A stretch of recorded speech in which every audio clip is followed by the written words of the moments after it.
너희에게 이렇게 큰 글자로 쓴 것을 보라. 무릇 육체의 모양을 내려 하는 자들이 억지로 너희에게 할례를 받게 함은 그들이 그리스도의 십자가로 말미암아 박해를 면하려 함뿐이라. 할례를 받은 그들이라도 스스로 율법은 지키지 아니하고 너희에게 할례를 받게 하려 하는 것은 그들이 너희의 육체로 자랑하려 함이라. 그러나 내게는 우리 주 예수 그리스도의 십자가 외에 결코 자랑할 것이 없으니 그리스도로 말미암아 세상이 나를 대하여 십자가에 못 박히고 내가 또한 세상을 대하여 그러하니라. 할례나 무할례가 아무것도 아니로되 오직 새로 지으심을 받는 것만이 중요하니라. 무릇 이 규례를 행하는 자에게와 하나님의 이스라엘에게 평강과 긍휼이 있을지어다. 이후로는 누구든지 나를 괴롭게 하지 말라. 내가 내 몸에 예수의 흔적을 지니고 있노라. 형제들아, 우리 주 예수 그리스도의 은혜가 너희 심령에 있을지어다. 아멘. 아멘. 오늘 본문은 갈라디아서의 마지막 단락입니다. 바울은 이 마지막 단락에서 갈라디아서의 핵심 내용을 다시 한번 간략하게 요약하면서 마무리를 하고 있습니다. 먼저 11절에서 바울은 이 편지가 바울 자신이 보낸 편지라는 것을 밝힙니다. 바울 시대에는 대서인을 통해서 편지를 작성하는 것이 관례였습니다. 대서인을 통해서 편지를 쓰고 끝부분에 친필 서명만 함으로써 편지를 보낸 사람을 밝혔는데 11절은 바울이 친필 사인과도 같은 그런 역할을 하는 구절인 것입니다. 그리고 12절로 16절에서 마지막으로 이 편지의 내용을 자랑이라는 주제로 요약을 하고 있습니다. 바울은 갈라디아서에서 사람이 의로워지는 것은 할례를 핵심으로 하는 율법의 규례를 지키는 것으로 되지 않고 그리스도의 십자가 사건의 근거에서 믿음으로 된다라는 것을 말했습니다. 그 내용을 다시금 요약하는 것입니다. 12절, 13절은 할례를 강조하고 요구하는 거짓 교사들의 주장을 반박하는 겁니다. 사실 할례 받을 것을 요구하고 있는 이 거짓 교사들도 율법을 다 지키고 있지 않았습니다. 원래 이 할례를 받는다는 것은 율법의 의무를 다 준수한다는 그런 서약과도 같습니다. 그런데 거짓 교사들은 할례만 받고 실제 삶에서 율법을 다 준수하지 않았다는 겁니다. 그러면서도 성도들에게는 할례를 받으라고 강력하게 요구를 했습니다. 바울은 이 거짓 교사들이 그렇게 하는 이유는 그리스도의 십자가로 인한 박해를 피하기 위함이라고 말합니다. 당시 유대교는 할례를 받지 않아도 된다고 가르치는 그리스도인들을 아주 강하게 핍박했습니다. 하지만 할례를 받으면 몸에 할례 받은 것을 보고 박수를 해주면서 잘했다고 칭찬을 해줬습니다. 아울러 할례 받은 자들은 자기가 할례 받은 것을 특별하게 생각하면서 또 자랑을 했습니다. 그래서 바울은 이 할례 받는 것은 그저 육체의 모양을 내려 하는 것이요 육체로 자랑하게 하는 것에 지나지 않는다, 그렇게 말하고 있는 겁니다. 사실 내면의 진정한 변화, 하나님 앞에서의 새로운 삶과는 전혀 상관이 없는 것이 할례입니다. 그런데 그런 할례를 받으면서 자랑하고 인정받고 또 박해를 피하려 하는 것이 거짓 교사들의 모습이었던 겁니다. 그에 반해 바울은 그리스도 예수의 십자가만을 자랑한다고 합니다. 물론 바울은 할례를 받은 사람입니다. 또 율법도 열심히 지켰던 사람입니다. 바리새인 중에 바리새인이 바로 바울이었습니다. 거짓 교사들이 요구하고 있는 것을 이미 갖추고 있는 유대인이었고 거짓 교사들보다 더욱더 열정을 품고 살았었고 그런 모습만 본다면 거짓 교사들보다 자랑할 것이 훨씬 더 많은 사람이었습니다. 하지만 바울은 그런 것들은 조금도 내 자랑거리가 아니다, 그렇게 말하고 있는 겁니다. 바울은 그리스도 예수의 십자가 외에는 아무것도 자랑하지 않는다고 합니다. 빌립보서의 표현을 빌린다면 바울은 그리스도의 십자가 외에 다른 모든 선물로 여겨버린 겁니다. 왜 바울이 그렇게 했습니까? 자신을 의롭게 하고 자신을 새롭게 하는 것은 그리스도의 십자가, 다시 말하면 십자가의 복음뿐이었기 때문입니다. 바울이 의로워진 것, 바울이 새 생명을 얻은 것, 하나님 나라의 백성이 되고 하나님의 자녀가 된 것, 영원한 유업을 상속받은 것은 모두가 다 그리스도의 십자가로 된 것입니다. 할례를 받거나 율법의 규례들을 지켜서 된 것이 결코 아닙니다. 세상의 지식이나 세상의 지위, 부, 권세, 명예 이런 것 가지고 된 것도 아닙니다. 오직 그리스도의 십자가의 복음으로만 된 것입니다. 그래서 바울은 십자가만을 자랑한다 그렇게 선언하는 겁니다. 바울은 또 14절에서 나는 세상을 향해 십자가에 못 박히고 세상 또한 자신을 향해 십자가에 못 박혔다고 합니다. 여기서 말하는 세상은 하나님을 인정하지 않는 타락한 세상, 하나님의 통치를 거부하는 그런 세상을 의미하는 것입니다. 이런 세상이 바울을 의롭게 해주는 것도 아니고 하나님의 자녀가 되게 해주는 것도 아닙니다. 또한 이런 세상이 그리스도 안에서 의로워진 바울에게 새롭게 해주는 것도 아무것도 없습니다.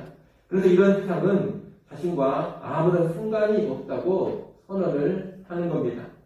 십자가로 의로워진 사람은 세상에 관해서 십자가에 못 박혀서 더 이상 세상에 매이지 않고 세상에 끌려다니지 않고 세상에 연연하지도 않는 그런 사람이 됨을 바울이 14절의 말씀으로 선언하고 있는 겁니다.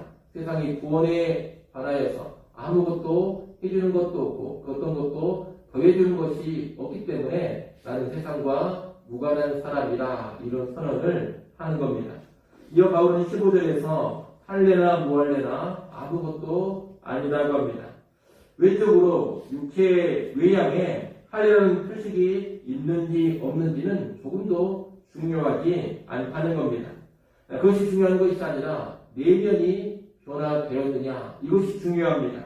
거듭났는가 새로운 창조가 이루어졌는가 그것이 중요하다는 겁니다.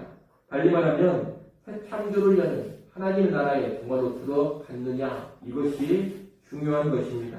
이 새로운 창조는 할례나 무할례가 결정 짓는 것이 아닙니다. 십자가의 복음이 결정을 짓는 겁니다.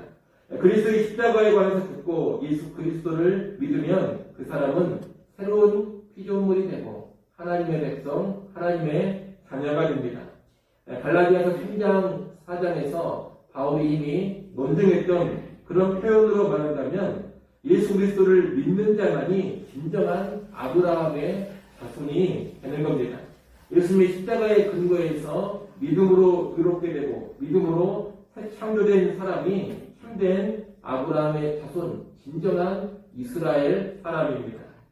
유대인의 혈통으로 태어나고 유대교의 표식인 할례를 받고 율법의 규례를 지켜서 아브라함의 자손, 참 이스라엘이 되지 않습니다.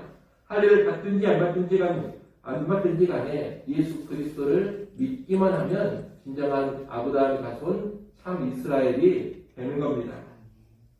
그래서 바울은 16절에서 이렇게 말합니다. 무릇 이 규례를 행하는 자에게와 하나님의 이스라엘에게 평강과 긍휼이 있을지어다.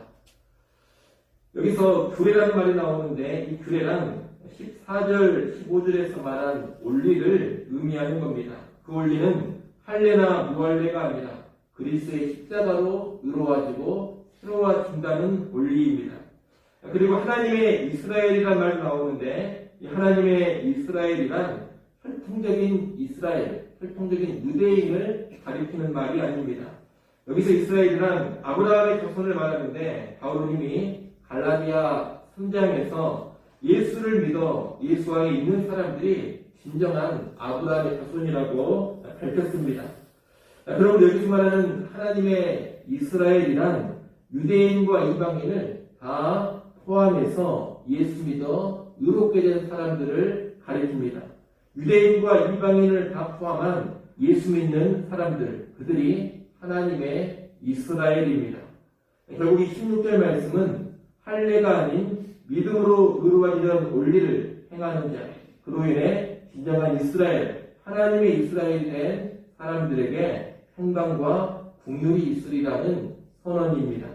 할례를 받는 자들이 아니라 예수 믿는 자에게 하나님의 평강이 있고 하나님의 국률이 있는 겁니다. 거꾸로 십자가와 믿음이 아닌 할례나 율법의 행위, 세상 것을 의지하고 자랑하는 자들에게는 하나님의 진노와 심판이 있을 뿐입니다. 그들에게는 평강도 없고 국률도 없는 것입니다. 우리는 이런 내용을 잘 알고 십자가의 복음을 붙잡고 예수님의 공로에 근거해서 믿음으로 의로워지는 그런 길로만 언제나 나아가야 하겠습니다. 여러분, 육체의 자랑거리들, 세상의 자랑거리들에 연연하고 그것들을 놓고 그것들로 치장하는데 너무 깊은 관심을 두고 살아가지 마십시오. 그리스도의 십자가만이 나를 의롭게 해주고 새롭게 해줍니다. 그러니 그리스도의 십자가만을 자랑하고 새로 지음받은 자로 살아가는데 집중을 해야 할 것입니다. 하나님 나라의 백성, 하나님의 자녀로서 하나님 뜻에 순종하는 그런 삶에만 온전히 들여지는 그런 인생이 되어야 하는 겁니다. 바울은 그렇게 살면서 자신의 몸에 예수의 흔적을 남겼습니다. 17절 말씀을 여러분이 한번 읽어보십시오. 17절 말씀 읽습니다. 이후로는 누구든지 나를 괴롭게 하지 말라. 내가 내 몸에 예수의 흔적을 지니고 있노라. 아멘. 예수의 흔적을 지니고 있는 나를 거짓 교훈에 미혹되고 추종하는 그런 삶으로 더 이상 괴롭게 하지 말라. 이런 내용이 17절입니다. 나를 보면서 거짓 교훈에서 속히 돌아서라는 바울의 마지막 호소라고 볼 수 있겠습니다. 예수의 흔적이라는 말을 바울이 하는데 예수의 흔적이란 하나님의 뜻에 순종하며 십자가의 복음을 위해 살아가면서 당한 어려움과 핍박으로 인한 각종 몸에 난 상처의 흔적들을 말합니다. 그리스도께서도 하나님의 뜻에 순종하기 위해서 십자가를 지문하고 몸에 상처가 났습니다. 그처럼 바울의 몸에도 고된 세역과 핍박으로 인한 상처의 흔적이 곳곳에 있었던 겁니다. 바울은 이것을 예수의 흔적이라고 말하는 겁니다. 바울은 육체의 표식, 유대인의 자랑거리인 할례를 내세우지 않았습니다. 세상 자랑거리도 내세우지 않았습니다. 대신 바울은 무엇을 내세우고 있느냐? 예수의 흔적을 내세우고 있습니다. 복음으로, 순종으로 인한 삶의 흔적을 내세우고 있는 겁니다. 오늘 우리도 육체의 자랑거리, 세상의 자랑거리를 내세울 것이 아닙니다. 우리는 무엇을 내세우고 무엇을 남겨야 하느냐? 예수의 흔적을 내세우고 예수의 흔적을 남겨야 하는 겁니다. 십자가의 복음을 위한 삶, 하나님의 뜻을 따르는 순종의 삶, 성령의 사역을 따라가는 그런 삶은 여러분 결코 쉽지가 않습니다. 쉽게 되는 것이 아니요 고난이 수반되는 삶이고 때로 핍박이 수반되는 삶입니다. 그렇기 때문에 복음을 위해 살아가고 하나님의 뜻에 순종하며 살아가고 성령의 사역을 따르며 살아가게 되면 여러 가지 어려움도 겪는 것이고 여러 가지 핍박도 당하면서 우리의 삶 가운데 예수의 흔적이 남겨지게 되는 겁니다. 눈물의 흔적이 있고 희생의 흔적이 있고 수고의 흔적이 있고 십자가의 흔적이 남게 된다는 겁니다. 이를 꼭 기억하시고 우리가 믿음으로 의로워졌다면 이제 예수의 흔적을 남기며 살아가는 하나님의 사람들 다 될 수 있기를 간절히 소원합니다. 기도하겠습니다.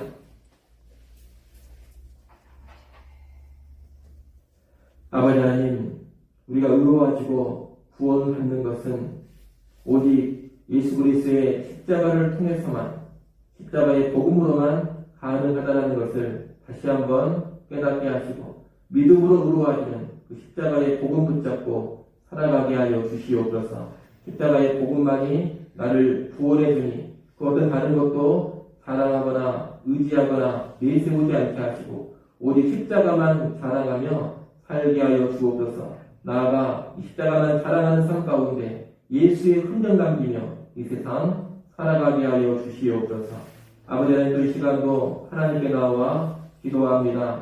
우리의 모든 필요를 하나님께 알게 하시고 우리의 모든 삶 가운데 하나님을 더욱 믿고 의지하게 하여 주시옵소서. 주님을 신뢰함으로 하늘 평안 누릴 수 있기를 간절히 바라고 원합니다. 오늘 하루 살아갈 때에도 살아계신 하나님과 긴밀히 동행하게 하시고 하나님께 순종하며 기쁨되는 삶으로만 나아가게 하여 주옵소서.